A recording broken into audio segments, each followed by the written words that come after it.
There's a theology that they parade around called 7 mountains, that the church must take over entertainment, take over politics, take over government. And that is why the confusion that happened during the election happened. That confusion exposed the church. All these false prophets that paraded themselves all over Nigeria, they started by saying Tinubu will not win. Then after they declared him winner, they now say he will not be sworn in. They now say on the day of swearing in, he will be arrested. And Obasanjo has prepared soldiers to take over government. Nonsense.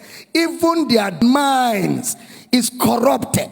And that is why we keep saying, calm down, let's teach you Bible. You call us heretics. Let ignorance disgrace you before the world. Some churches fasted and prayed for Tinubu to die. The man is your commander-in-chief. Deal with that. That's how when Buhari entered office, a lot of Christians began to say he will die. They even said when he went to outside the country that he will not come back alive. Christians, churches, that he will die. The man did 8 good years and went home younger than when he became president, to show that the Lord is upright and there is no unrighteousness in him. God is not a killer. And with these false prophecies, they have destroyed the faith of many people, because many people fasted and prayed sincerely that Tinubu should die, and their God traveled. So now if you ask them to pray, they are not sure God will answer. They have eroded their faith. They have shipwrecked their faith because of lack of understanding that there's a difference between the kingdom of God and the kingdom of this world. How many of you remember I told you that this thing,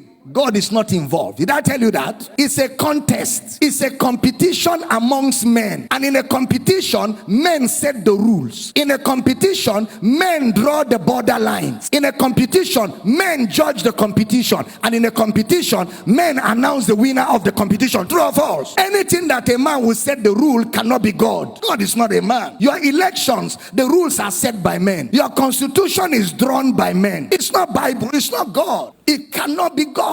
God does not install presidents. God does not install presidents. Men vote who should rule them. There's a process that is set by men, and men will determine who wins, and men will announce. Didn't you go to school? It is called a democracy. What is a democracy in social studies? Government of the people, for the people, by the people. How did you bring God in?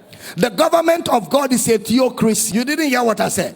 The government of God is a theocracy. That is God's government over his people. There is no theocracy anywhere in the world. It is democracy all over the world. That is why preachers in America kept saying Donald Trump will win, and kept saying it. In fact, one woman of God was on television praying, oh God, send African angels, send African angels to come to America and make Donald Trump win. Look at caricature, disgracing themselves, men and women of God, embarrassing themselves before the world, before unbelievers, before other religions, making a caricature of themselves, allowing themselves to be overtaken by lust, ambition, and greed.